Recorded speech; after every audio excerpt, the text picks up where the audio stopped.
Hey, what's going on, guys? My name is Ted Carr, and I don't know why you're watching this video right now. I don't know why you watch my channel. I really don't know. But I do know why I make these videos. I make these videos as often as I can because it feels so good to share what's real for me. It feels so good to have an insight or to have a thought and then to relay it out to you guys, and hopefully it's well received by you guys. But even if it's not well received, which is rare because I think we're kind of on the same page here for the most part, it's okay because at least I got to get something off my chest. And sometimes I make a video just to get something off my chest, and then a few weeks later, a month later, a year later, a decade later, I remove the video because I think that's no longer real for me. So everything you see on my channel right now is real for me. If it wasn't, I would probably take it down. But it feels so good to make these videos for you guys. And I'm really glad that, like I said, for the most part, they're well received. But I don't know why you're watching these videos. I don't know what you're trying to get out of these videos. Maybe you're just wanting someone to hang out with digitally, virtually. But it doesn't really matter why you're watching them because, like I said, I make these videos for me. I make them to get stuff off my chest. And I think it feels really good to at least think that I'm helping other people by making these videos. I get lots of comments, messages, emails, Snapchats, DMs from people saying, latest video is great, thank you so much, blah, blah, blah, blah, blah. And those messages are amazing. Those messages feel really, really good. But I don't make the videos for those messages. If I wasn't getting any of those messages, I'd still make the videos because these videos have now become a way for me to express. And I think if you're not expressing in life, then you're suppressing. Suppression turns to depression, and depression turns to disease, and disease can turn to disintegration. And I don't want to go down that path. So instead I focus on expression, getting out, creating.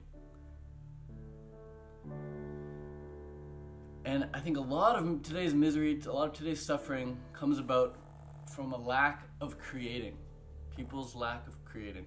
As little kids, we love to create. We love to make sandcastles. We love to play with our Lego. We love to play with our Barbies. We love to play with, just tag with one another, or whatever. We play cops and robbers or hide and go seek. We love to play. We love to create, and we don't care what anyone thinks really until a certain age. Like we will draw and we'll scribble and we'll make messes. We'll just create for the sake of creating. Make noises. We'll bang things on pots and pans, and it's only up until a certain age that we do that just totally for ourselves. And then we get to a point where we're like, oh, maybe like I can seek approval, maybe I can get approval for doing this. Maybe other people would like me more if I do this or whatever. But that's like a conscious activity going on there, seeking other people's approval. But in our heart, we know that we're making that music, we're making these videos, we're creating our art because it feels good. It feels good. And the moment it stops feeling good is the moment we start contemplating, why am I even doing this? Why am I even doing this anymore? Am I going to keep doing this if it doesn't feel good? And if it doesn't feel good, man, you're probably just not going to do it. So it's very important in life to do things because you feel good doing them. You feel good while you do them. Not to do things because they make you feel good. Nothing can make you feel good. Nothing makes you feel good. But you can probably get in a really good state of mind by doing the things that you really enjoy doing. So it's like when you go to bed at night and you close your eyes, the nighttime comes, the sheets come over your body. That doesn't make you go to bed. That doesn't make you fall asleep. And you can't even make yourself fall asleep. You have to let yourself fall asleep. So it's not a matter of effort falling asleep. And just the same goes for feeling good. You don't have to put effort into feeling good. Feeling good comes when you release the effort. Feeling good is always there. Feeling good is our natural state. Feeling good is our true state. Feeling good is our true essence. And if we just let ourselves feel good, we will feel good. Feeling good is always there. We just need to let it happen. We need to let our body, let our minds feel good. Allow for the good feeling to reveal itself. It's always there. It's like a blue sky, you know. You look up at the sky, and oftentimes you might see some clouds and you can't see the blue sky. But you know, if you took a plane or a rocket, or you jumped really, really high through the clouds, there'd be blue sky above the clouds. There's always a blue sky. And people say, oh, the sun's not out. The sun's always out. It's just maybe behind the clouds. So the sun is always there. It's always sunny. It's always sunny. Not just in Philadelphia. It's always sunny everywhere. It's just maybe the clouds are out. So if you're feeling really frustrated, you're feeling really angry, you're feeling really down, you're feeling depressed, you're feeling upset, you're feeling stagnant, you're feeling stuck, just know that that's because you're not allowing. You're not allowing. You haven't been allowing, at least up until that point, up until this point. So being aware of this, you realize, wow, there's nothing I need to do to really put effort into to like really like try to make myself happy or whatever. I just need to allow myself to feel happy. And there are a few things that you can do to allow yourself to feel happy. One of those things is to create, express, self-expression, creative expression, however you like to express. But like I said, if you're not expressing, then you're suppressing. And suppression turns to depression. Every time you suppress something, depressing it, it's going to turn to a dis-ease. And you want to be at ease. If you want to be at ease, you've got to express. Express yourself before you wreck yourself. There are various ways to express yourself. You can make Snapchats, you can make Instagram captions, you can write a blog, you can talk with a friend on the phone, make videos, sing, dance, scream into a pillow, jump underwater and scream as loud as you can underwater, or just go for a run, express yourself physically. Just do something that you usually feel good doing. But sitting back and passively watching TV, sitting back and scrolling through Facebook and Instagram, sitting back and just watching a bunch of lame-ass trending videos on YouTube, that's not going to do it for you. That's not going to do it for you. If you're going to consume any sort of content, make sure it's content that gets you focused on where you want to go. Make sure it's content that allows you that reminds you of where you want to go in life. It's important to have the right sort of input in life. But I think input is way overrated. Like, it's just like with nutrition. People say like, here, eat this apple, and this orange are gonna make you the healthiest person on the planet. It's like, it's the food that's gonna make you healthy. Here, eat. Or if people aren't focused on the fruit, then like, here, this supplement will make you feel the best. This supplement will be antidepressant or whatever. But the healthiest thing to eat is nothing. The healthiest thing to eat is air. It's like, if you're constantly, if food really was the healthiest thing to eat, then you should be eating it all the time. But you don't need to be eating all the time. The healthiest thing, when you feel your healthiest, it's when you haven't eaten in a while. It's when you've just woken up and you're fresh in the morning. Or it's when you've just gone for this big long hike, and maybe like over the course of like a 7-hour hike, you only had like a couple hundred calories, so you really haven't eaten that much. So it's the lack of eating that allows you to feel your best, to feel your healthiest. So when people want to increase their health the fastest, they go on a fast, either a water fast or a juice fast or something. But they just begin to allow the body to get healthy. So health is our natural state. We come out of the womb, for most people, we're extremely healthy. Right off the bat. The healthiest humans are typically babies.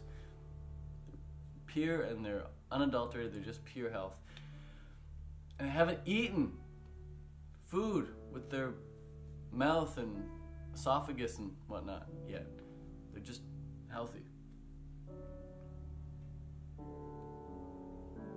And when you want to return to your healthiest state, you typically eat less. When you're really, really sick, right? When you're really, really ill, you're like, oh, I'm so sick, I have a headache, and I'm nauseous, and I'm just going to go lay down in the bed. When you go lay down in the bed for a couple hours, you get up, you're like, oh, I actually feel quite better. I'm glad I got to lay down. Well, when you were laying down, you weren't eating anything. You were just resting. You were just resting. And same with when you got like really sore muscles or something. Your muscles are really sore. Let's say you injured your shoulder, and then you go to sleep one night and you wake up, you're like, oh, my shoulder's actually much better. Like, all I needed was a good night's sleep. Well, during sleep, you didn't eat anything. You didn't even do anything. You just rested. You allowed the body to heal. So it's back to that allowing thing we were talking about. Just allow. There are some other things that you can do to allow yourself to feel really, really good. And those would be things like I was saying, like going for a big hike, just being outside, going for a run, going for a walk, swimming, biking, whatever, going to the gym, using your body physically, and just meditating even, just sitting and being, blocking out all input. Have nothing coming in through your eyes, nothing really coming in through your ears, nothing coming in through your mouth, or nothing really coming in through your nose besides some oxygen, some shallow breaths. Unless you're doing breath work, that's another thing that you can do that will allow you to feel really, really good. And you're only going to really do the things that allow you to feel good if you start creating associations of pleasure with them. I think a lot of people, they have the wrong associations with the right things. So people associate meditation with being like really like hippie woo spiritual BS, or associating it with like being bored, or associating it with not having enough time to meditate, whatever it is, you know. But until you begin to associate meditation with just sheer pleasure and sheer bliss and something that you really look forward to, you're never really going to do it. So keep that in mind. If you're not meditating now, it's because you don't have the association of extreme pleasure with it. Same goes for doing breath work. You know, if you associate breath work with being like really exhausting, like then you might not do it. But if you associate breath work with being really exhilarating and really energizing and really alkalizing, then you're probably going to want to do it. And it helps to have mentors in every area of life that you want to improve. So if you want to improve your meditation, find a meditation mentor. If you want to improve your breath work, find a breath work mentor. If you want to improve your fitness, find a fitness mentor. If you want to spend more time creating content online, then find a creator mentor. Whatever it is. If you want to be more grateful in life, find someone whose you know, whose job it is or whose message it is to, you know, promote positivity and promote gratitude and appreciation. Have mentors in all areas of life. Because we grew up from ages, let's say 0 to 10 or 12, around our parents all the time. And we become very much like our parents during that time. And then afterwards we hang out with some other people's parents or whatever. And then we become like our friends. So we become the people we hang around. So it's very important that if the people you're hanging around right now are not inspirational for you, or not uplifting for you, or not motivating you, or not setting like really good examples for you, if you can't find those people in real life, in your immediate surroundings right now, seek them out online. There are many people online. And like I was saying earlier, it's important not to just sit back and passively consume content, like just see what all your friends are doing on Facebook and see what the price of Bitcoin is doing, or see what is happening in the Middle East or whatever, just passively consuming shit. Instead, know what you want to create, know what you want to start producing in the world, and then if you are going to consume any content whatsoever, make sure it's specific, make sure it's actually inspirational. If you're going to watch any YouTube videos, make sure it's the type of content that's really going to make you want to put pen to paper and start brainstorming. Make sure it's the type of content that's going to make you want to watch another really inspirational video, or go out, better yet, go out and take action. Go out and take some action. On the YouTube algorithms, I had a meeting with the YouTube creator community, and they assigned me like a YouTube creator mentor to get on a Skype call with a few months ago. And I was like, so what are some things that most people don't know about YouTube videos and how to like to make your videos get more views and stuff? My videos don't get many views, so I'm like, oh, maybe I can like use a little hack or something to get more views on the videos naturally. And he's like, well, you know, if at the end of your video your viewers go on to like watch many other videos after that, then your video is gonna show up higher in the recommended for other people to watch. He said your video has to have stickability. It's gotta get people to like watch a bunch of other videos as well. So we recommended putting my videos in playlists so people could watch this video and then watch another one, another one. So YouTube benefits off people just watching one video to the next, the next, the next, the next. So we said the worst thing you could do is recommend your viewers to, like, after they watch your video, go out for a run or go for a walk or go out and stop YouTube and go out and take some action.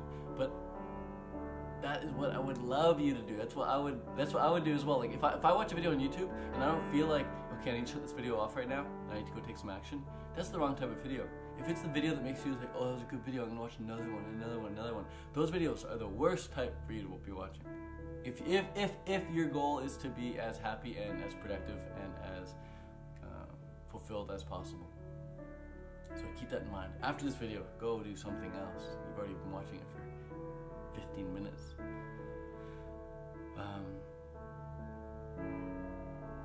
Yeah. Alright guys, I really have no idea what this video is going to be about. I just wanted to express myself here and remind you guys that meditation is always there for you. Feeling good is always there for you. Breathwork is always there for you. And there are things that you can do that will guarantee that you feel good. That will guarantee that you allow yourself to feel good. You know, having a hot, cold shower, hot, cold, hot, cold, hot, cold, hot, cold. It's gonna guarantee that you just start allowing yourself to feel really, really good. I laugh, I smile every single time I have a hot, cold shower. Go back and forth, back and forth. And I never suffer in a cold shower. That's the thing about cold showers. People think you have to suffer. It's not suffering. When the cold comes, it's a relief. Because the hot was too hot. And you get to a point where you're like, oh, fuck, I don't even want any hot anymore. At the end of the shower, you just have pure cold. And you're like, oh, the relief of the pure cold is so good. So if you're suffering in a cold shower, you're doing it wrong. Especially if you're new to it. Perhaps if you've been doing cold showers, hot, cold, for many years, then you can just walk right into it and do it cold and enjoy that. But if you're new to it, start hot, start really hot, and get to the point where you're so hot that you need a little bit of cold to just find that relief. The hot, cold should be a relief thing. And then when you go back to the hot water after the cold, it's like, oh, it's a relief, it's kind of warm. But what you find is that the going back to warm, as nice as it is, it's like, oh, nice and comforting. It's not as exhilarating, it's not as pleasurable as the cold. The cold is always much more pleasurable. So just know that that's always an option as well.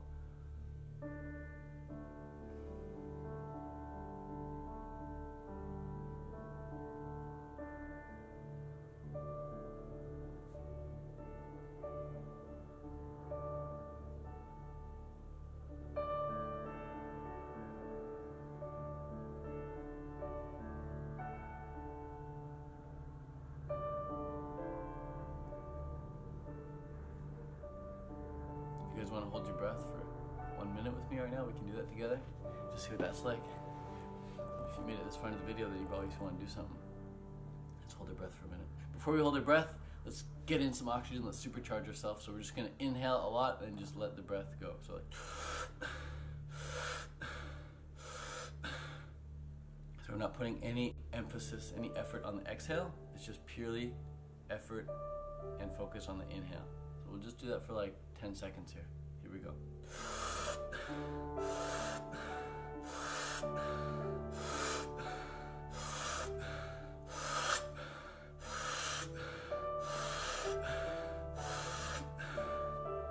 All right, we've supercharged ourselves. Now let's just take a couple big inhalations and see how that feels. Just really stretch our lungs here. We're gonna stretch our lungs. Here we go.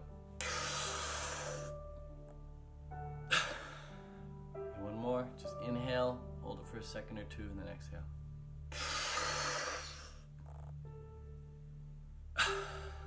All right, and this one we're gonna inhale and hold for a minute. But before we inhale, exhale everything.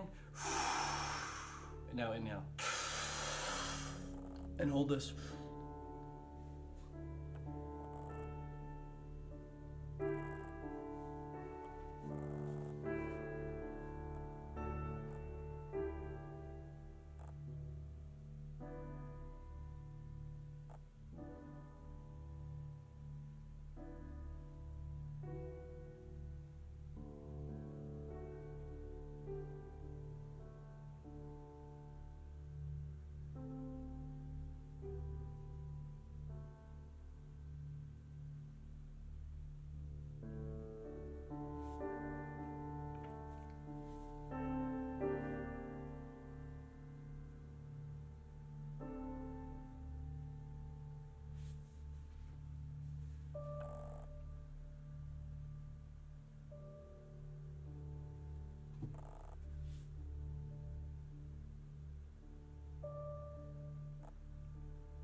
Good job, guys. Hope you were able to succeed in that. If you didn't succeed, if you didn't make it to a full minute, it's okay. Just know that maybe you can set that as a goal. All right, set that as a goal. And that's another thing I want to quickly mention here before the video ends. Have goals. Know where you're going in life. Know where you're going in life. The difference between people who have very quote-unquote successful lives and get what they want in life and keep getting what they want in life and have these amazing things happening to them, they're the people who know what they want. They might not know how to get it. They probably don't know how to get it. In fact, the reason we want things in life typically is because they're kind of mysterious. They're kind of like, they're out of reach for us right now. We want the things we can't have. Humans want things they can't have. So if you know you really want something, you probably don't know how to get it. And that's part and parcel. The things you want are also the things you don't know how to get. If you know how to get something, then you might not really, really want it. So keep that in mind. But anyways, once you know what you want, remind yourself of it on a daily basis. It's way too easy to get caught up in the things that we don't want. It's way too easy to get caught up in the fact that, oh, we don't want to go to work, or oh, we don't want to be in this argument, or oh, we don't want to be living here, oh, we don't want this mess in our house, or whatever it is. It's easy to get caught up in the things that we don't want. And what's easy to do is also easy not to do. And something that's really easy to do, but also easy not to do, is to remind ourselves of the things that we want. Is to remind ourselves of our ideals. I asked a good friend yesterday, she was having a hard time emotionally, and I asked her, I was like, have you ever brainstormed like your ideals in life? Because we were talking about her energy level, and I was like, the triggering mechanism behind the release of great amounts of energy is a great desire. Desire is the triggering mechanism for the release of energy. If you have strong desire, you've got a lot of energy. And she's like, yeah, I mean, like, I don't really have a lot of energy right now, and I think it's because I don't have any desires in life. And that's totally normal. It's totally fine, too. If you don't desire anything, then it's fine not to have energy, because what do you need the energy for? You're not seeking out anything. You're not trying to, do much with it. But once you know what you want, you have a strong desire, you're going to have more energy throughout the day as well. All right? So whatever you want in life, take your phone out, write a note, write a bunch of notes on your phone of the things that you want, and then just remind yourself of them on a daily basis. Read this list of the things you want first thing in the morning and last thing at night, and then immediately after you read the list, either sit and meditate for 5 or 10 minutes to get yourself in a really beautiful state of mind, or just start thanking everything around you, thanking your life. Just get yourself in a state of strong appreciation. And when you start appreciating the things that you have now, the things that you want in the future are going to come to you so much faster. Appreciation creates this magnetic effect in your life. Okay, now I'm officially done the video. Thanks so much, guys. Know what you want and just appreciate the things you have now, and do your best to keep yourself in a really positive, uplifted, motivated state. And be okay with, if you're ever down and out, if you're ever feeling crummy, be okay with that. Learn from that. Take notes. With every setback, there lies a seed of equal or greater equivalent. So if you're ever set back in life, if you're ever down and out, just realize it's like a slingshot. You're just being pulled back a bit. But if you learn from that, you let go, take off, all right? Peace out, much love. Thanks so much for watching. I'll see you guys in another video.